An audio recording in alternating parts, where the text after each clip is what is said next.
I lived in a shoebox, and I'm going to tell you how I got out of that shoebox.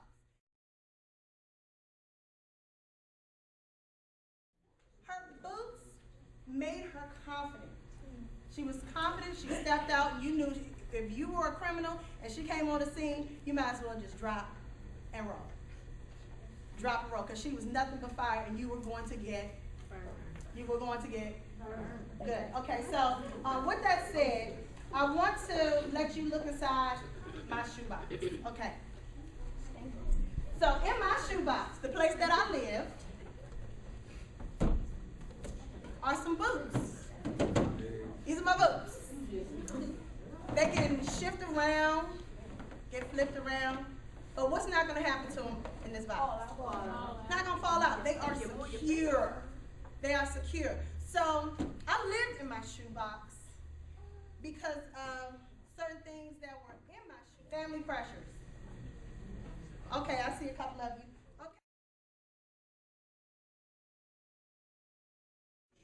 Fear. Keeps you from doing what you want to do. These are all the things that were in my shoebox. An author by the name of Joyce Meyer said, you can be pitiful or you can be powerful, but you cannot be both. You can be pitiful or you can be powerful, but you cannot be both.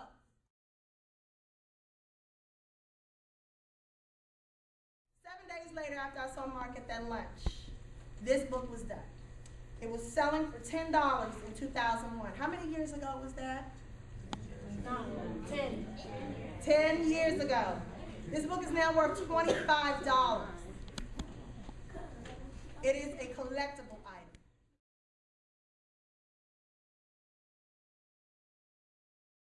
So those little pieces of paper kept me from writing my next book.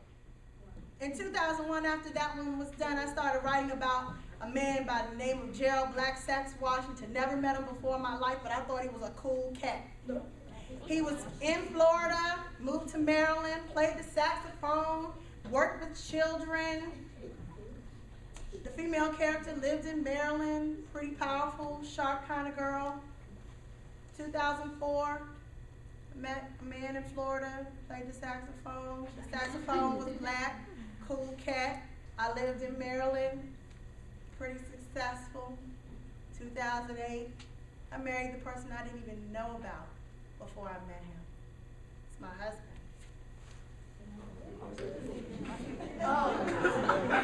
I brought about my dream man, but all of that stuff kept me from my second book that I would script and write about the man I would marry.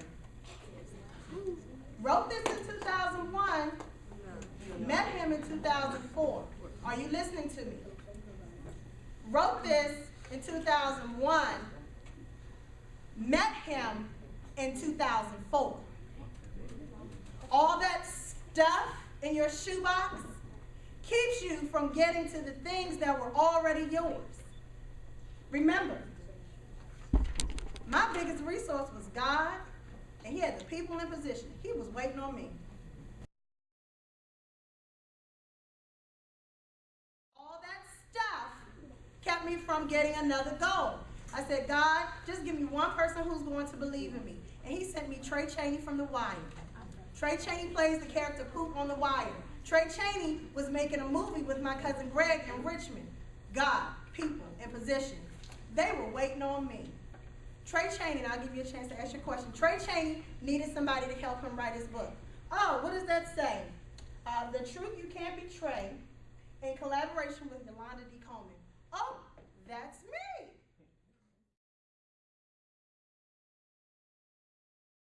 My cousin was getting her hair braided. My cousin lives 9 minutes away from me. The person she was getting her hair braided by is a singer and a writer.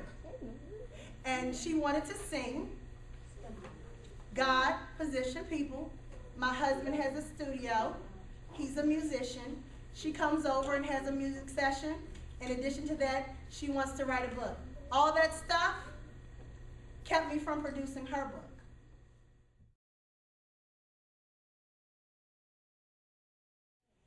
I had an opportunity opportunity to interview a gentleman by the name of Reginald Pickett, who worked for the Washington Post. We worked alongside each other for a while. He too wanted to write a book. He asked me to tutor him along the way, and I did so, and eventually guided him onto his own publishing company. All that stuff kept me from helping someone else become a publisher.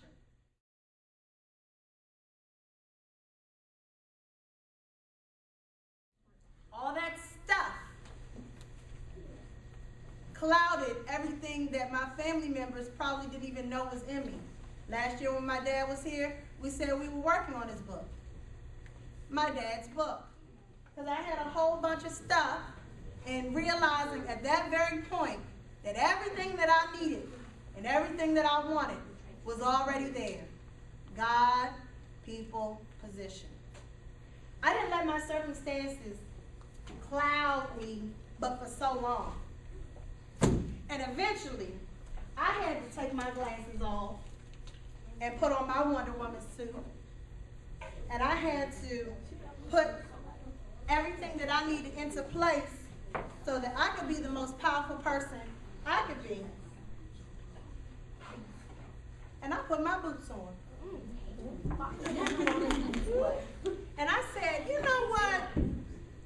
I've been sitting here making up all these excuses, being depressed, not taking advantage of my resources, not looking at the people who are around me, not understanding the power of who I am. I don't have time to be pitiful. Who am I? I've always been Yolanda D. Coleman. And I have a bonus by being Yolanda D. Body now, because not only am I a superwoman, now I have my Superman. And I walk around in confidence in my boots. And there's nothing that nobody can tell me that I cannot do. Why? Because I choose to be powerful. I choose to be what? Powerful. I choose to be what?